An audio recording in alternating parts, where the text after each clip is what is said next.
Fala aí pessoal, beleza? Então nessa série aqui eu tô começando o ensino de computação, o ensino de programação de uma forma um pouco não convencional. Então aqui eu pretendo passar uma metodologia um pouco diferente da que a gente está acostumado na escola e nos cursos. Se você prefere aprender de modo tradicional, tem alguns vídeos aqui no canal, principalmente o curso de Lua, você vai encontrar essa metodologia mais padrão que a gente encontra por aí. Mas aqui eu pretendo abordar de outra forma, de uma forma que eu acho que a gente já consegue aprender mais rapidamente, que seja um pouco diferente, então vou experimentar essa liberdade aqui para poder estar passando esse conteúdo de uma outra forma, seguindo uma outra abordagem. E para você poder acompanhar aqui, você só precisa de duas coisas. Primeiramente, saber basicamente o conceito de variável. O que é uma variável, né? Então esse é o primeiro conceito, conceito número 1, saber o que é uma variável. E o segundo conceito é o básico de função, beleza? Então aquele conceito simples que você aprende no ensino fundamental e médio, o simples de tudo é o que você vai precisar para poder começar essa jornada aqui, certo? E mesmo se você não souber nenhum desses dois, não tem problema, vai ser bem fácil de compreender, mas ter esses dois aqui já seria muito bom. Então vamos lá, começar sem muita enrolação, né? Acredito que você já viu isso daqui, né? Um f de x, que é igual a 2x. Beleza? Isso é uma função bem simples. O que essa função ela faz, na verdade? Bom, essa função aqui, ela traz o dobro de um número, beleza? Então a gente consegue imaginar essa função, ela é definida dessa forma, f de x é igual a 2x, ou seja, essa aqui é a construção dessa função, certo? Ela é definida exatamente dessa forma. O que isso quer dizer na prática? Na prática, se eu pegar um número qualquer, por exemplo 2, jogar dentro dessa função aqui, ele vai me retornar 4, beleza? Então é isso que essa função vai fazer. Se eu pegar o número 3 aqui e jogar dentro aqui, ele vai me retornar 6. Então se eu pegar 10 aqui, como um outro exemplo, e jogar aqui dentro, ele vai me retornar 20. Vai me retornar 20, beleza? Então isso é o que essa função faz. Aqui dentro do corpo dessa função, a gente sabe como é que ela foi definida dessa forma. Essa é a definição um pouco mais formal dessa função. Então se eu quisesse apenas demonstrar os valores de entrada e os valores de saída, eu poderia também representar aqui no nosso caso, simplesmente assim, né? Uma função que entra um valor 2 e sai um valor 4, uma função que entra um valor 3 e sai um valor 6, tá? Então, agora em diante, o mais importante pra gente não vai ser a definição da função em si. Como é que a gente faz pra formalmente declarar essa função e fazer ela funcionar, não nos importa no momento. O principal é entender como ela funciona, ou na verdade o principal é entender o que ela faz, né? Qual é a função dela. Tem muita vez a palavra função, né? Qual é a finalidade dela, qual é a transformação que ela realiza. Isso é o que é mais importante pra gente no momento. Então, eu poderia citar aqui um outro exemplo de função, que seria essa daqui, ó, que eu pego um valor, por exemplo, 3, ele me retorna 9, certo? Eu posso pegar aqui o valor 10 e ele me retorna 30. Ou posso pegar 2 e ele me retorna 6. Então, o que ele está fazendo aqui? Somente olhando para esses valores a gente consegue deduzir que ele está pegando e multiplicando por 3. Então, se a gente fosse tentar montar a definição dessa função, ela seria algo mais ou menos como f de x é igual a 3 vezes x. Beleza? Isso no caso para poder definir essa função. Então, essas funções mais fáceis a gente consegue definir. Mas agora em diante a definição para a gente ela não importa mais. Tá? O importante é a gente conseguir encontrar os padrões. Então, considere uma outra função, por exemplo, que seria essa função aqui, ó. Ela pega um valor 10 e me retorna 5. Ou ela pega um valor 20 e me retorna 10. Ela pega um valor 4 e me retorna 2. O que essa função ela está fazendo? Ela está basicamente dividindo o valor que eu coloquei. Como ela é definida, não importa. O que me importa é saber que ela pega um valor, qualquer valor, e me dá o valor dele pela metade, né? Então ela sempre vai trazer um valor, nesse caso aqui, menor, né? Para esses exemplos que a gente colocou aqui. Então isso é o mais importante. É deduzir como é que essa função ela funciona. Como ela foi implementada, o que tem aqui dentro dessa caixa que define ela, isso aqui pra gente não nos importa no momento. O mais importante é reconhecer esse padrão. É saber o que ela está executando, tá certo? Então, a gente vai ver mais pra frente a definição dessas funções, a gente vai aprender a definir essa função de uma forma mais precisa, utilizando a programação. Mas de início, o mais importante é a gente reconhecer esses padrões, beleza? E o legal da computação, o legal da programação é que a gente não precisa se limitar apenas a números, tá? A gente pode ter funções que fazem várias coisas. Às vezes a nossa função ela vai ter lá o mesmo procedimento, um valor de entrada, um valor de saída, só que esse valor de entrada ele pode ser várias coisas, pode ser uma palavra, pode ser uma imagem, pode ser um som, pode ser a mistura dos dois, né? Por exemplo, se fosse um vídeo, pode ser qualquer coisa, nós temos várias opções aí a mais, então isso é o que torna ela tão legal. Como exemplo, a gente poderia citar aqui uma função qualquer, né? Essa função aqui, ela recebe uma letra A, certo? E ela retorna pra gente isso aqui, ó. Beleza. Então um outro exemplo dessa mesma função sendo utilizada, ela pega o B e me retorna o B. Então, o que essa função ela está fazendo, né? Vamos fazer um último exemplo dela aqui. Posso botar e aí, né? Então, essa função aqui ela poderia me retornar algo dessa forma, né? Então, o que essa função ela faz, na verdade? A gente percebe que essa função, em especial, ela acrescenta ao que eu passo nela esse símbolo aqui, esse caractere, né? Esse sinal. Então, é isso que essa função ela faz. Agora, como ela é implementada, o que vai dentro da caixa dela que faz essa transformação? Bom, isso pra gente não nos importa no momento. O que importa é compreender como é que ela, o que ela está sendo, o que ela está realizando no momento, certo? Um outro exemplo aqui, a gente poderia citar uma função como essa, né? Eu tenho aqui esses 3 triângulos, e quando eu passo por dentro da função, ele me retorna 3 círculos. Então, se eu tiver outro exemplo de uso dela, ela me retorna os 2 círculos. Então, o que essa função ela faz? Ela pega os triângulos e me devolve, em vez de triângulos, está me devolvendo círculos. Como que isso é implementado? Como que isso é feito? Bom, para mim, mais uma vez, isso não importa. O importante é compreender o que ela está fazendo, certo? Então, poderia citar aqui um outro exemplo. Vamos ver aqui, descer um pouquinho mais para a gente ganhar um espaço limpo. Bom, vou citar esse exemplo aqui, tá? Uma função que ela recebe aqui 1, depois 5, depois 3, depois 7. Eu pego isso daqui, passo para dentro da função e ela me retorna 16. Tá? Outro exemplo de uso dessa função aqui é quando eu passo assim 10, depois 20, depois 30 e ela me retorna 60.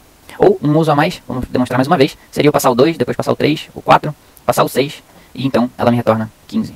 Então o que essa função está fazendo? Ela está pegando esses números aqui e trazendo o somatório deles, tá? Mais uma vez, como que isso é implementado dentro da caixa? Como é que está escrito aqui que faz ela funcionar? No nosso caso, não nos importa saber disso no momento. O importante é saber que ela pega essa coleção de números, essa lista de números, se a gente quiser chamar dessa forma, e transforma num único número aqui, no final, como resultado. Então, o último exemplo aqui que a gente poderia citar de funções também seria esse exemplo daqui, né? Deixa eu pegar aqui, lápis, beleza. Então a gente tem uma função que quando eu passo 10 para ela, ela me retorna 1. Quando eu passo 89, ela me retorna 0. Quando eu passo 2, ela me retorna 1 de novo. Quando eu passo 23, ela me retorna 0. Então olha só, observando o padrão dela, basicamente ela está tentando me trazer os números pares, né? Então se o número for par, ela está me retornando 1, né? Como no caso do 10. Se o número for par, ela me retorna 1, como no caso do 2. E se o número for ímpar, ela está me retornando 0. Então essa é uma outra função que pra gente não importa entender como é que ela foi construída. O que a gente precisa saber é apenas como ela funciona, né? Qual o objetivo principal dela. Então vejam só que quantas opções que a gente tem quando a gente está programando as nossas funções não ficam limitadas apenas a funções que usam números, né? Como funções do tipo f de x. Beleza, então com esse exemplo a gente consegue ver os tipos de dados, né? Uma das coisas principais que é fácil de notar são os tipos de dados, né? E a diferença das funções entre si. Por exemplo, a nossa primeira função, essa função aqui que pega um número, bom, eu já apaguei ela, né? Mas a nossa primeira função, uma das primeiras que a gente viu aqui, era uma função que eu passava um valor para ela, ela me trazia o dobro. Então, por exemplo, a função que pega 20 e me retorna 10. Em vez de ser dobro, vamos botar essa daqui, né? Que me retorna metade, beleza? O que acontece com essa função se eu passar, em vez de 20, passar aqui para ela a letra A? O que será que ela vai me retornar aqui? Bom, não dá pra gente saber exatamente. Aquela outra função, né? Que a gente pega uma letra ou uma palavra e ela me retorna assim, né, com aquele sinal ali no final. Então o que acontece com essa função se eu pegar para ela e usar ela dessa forma aqui? 1, 2, e então passar um valor. O que será que ela vai retornar pra gente? Bom, não dá pra saber muito bem, né? E como último exemplo, se a gente pegar aquela função que a gente passa os triângulos e ela retorna os círculos, o que acontece se eu tentar usar ela com isso aqui? O que será que ela vai me retornar? Nesse caso fica difícil da gente saber o que ela vai gerar. Então note só que a gente consegue já perceber logo de cara que as funções elas têm alguns parâmetros, né? E como parâmetros a gente entende como variáveis de entrada, que são esses valores aqui. Elas têm o funcionamento correto delas, que é o que vai acontecer aqui dentro desse processamento. E ela tem também o tipo de retorno que ela vai ter pra gente. Nesse caso aqui, essa está retornando um número, essa aqui está retornando um texto, essa aqui está retornando formas. Então, por isso que esse tipo de chamada, ele é um pouco estranho. Porque nesse caso, notem só que a gente passa para ela, nessa primeira função aqui, a gente está passando uma letra, quando na verdade a gente esperava receber um número.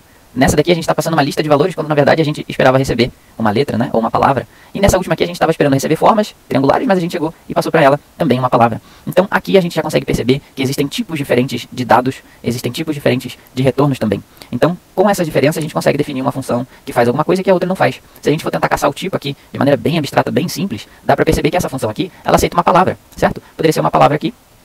Uma palavra a gente pode entender como uma simples letra, ou então como várias letras juntas, né? Pode ser uma frase bem grande, né? Alguma coisa assim. Então esse seria o primeiro tipo que a gente teria nesse caso. Um tipo do tipo palavra, do tipo texto. Nesse segundo caso, nós teríamos aqui algumas formas, beleza? Então esse já seria um outro tipo de dado, que seria o tipo forma. Se a gente quiser, podemos chamar dessa forma. Nesse outro exemplo aqui, a gente tem uma lista de valores, né? Ela é uma lista, mas ela não é uma lista qualquer. Ela é uma lista que tem números, beleza? Então dá pra gente perceber que isso daqui seria uma lista de números, tá? Uma lista de números. Então, e nesse último exemplo aqui, ela recebe qualquer valor numérico, né? Então ela recebe um número aqui também, e ela retorna pra gente aqui também um valor numérico, beleza? Ela retorna aqui um valor pra gente também, que é numérico. Se a gente quiser ser mais preciso ainda, a gente consegue perceber o padrão, que ela vai retornar pra gente ou 0 ou 1. Então, olha que maneiro que a gente tem de possibilidades aqui quando a gente está trabalhando com programação. Bom, vamos aqui deixar alguns desafios, vamos quase terminar essa aula já. Eu gostaria de deixar algum desafio aqui para vocês, para ver se vocês entenderam bem essa primeira ideia. Bom, deduza a saída das funções é a seguinte. Então, eu escrevi aqui do lado algumas funções, né? E o objetivo de você vai ser deduzir qual é a saída dela com base em algumas saídas padrões, beleza? Umas saídas conhecidas que a gente já tem. Então, nesse primeiro caso, a gente tem essa saída, nessa daqui, 8, 2, 7 e 9. A gente vai ter essa outra saída, e nessa último exemplo aqui, seria 7, 5, 2 e 1. Nós teremos essa saída aqui, que seria o 7. Então, o seu objetivo é deduzir a saída dessa parte aqui, ó. 2, 3, deixa eu botar aqui 5, 6 e por fim 1, 1. Qual vai ser a saída dessa função aqui, analisando o tipo, alguns resultados que a gente já obteve anteriormente. Então, coloca aí no comentário se você conseguiu acertar ou gerar uma saída para ela. Uma outra função existente aqui é uma função seguinte, né? A gente tem Ana, certo? E aqui a gente tem Maria, e essa função retorna pra gente o A e o M. Beleza? Esse é o primeiro exemplo dela. O outro exemplo que a gente tem dela aqui é o João, beleza? Vou colocar aqui João Pedro, vou colocar assim, João Pedro Silva.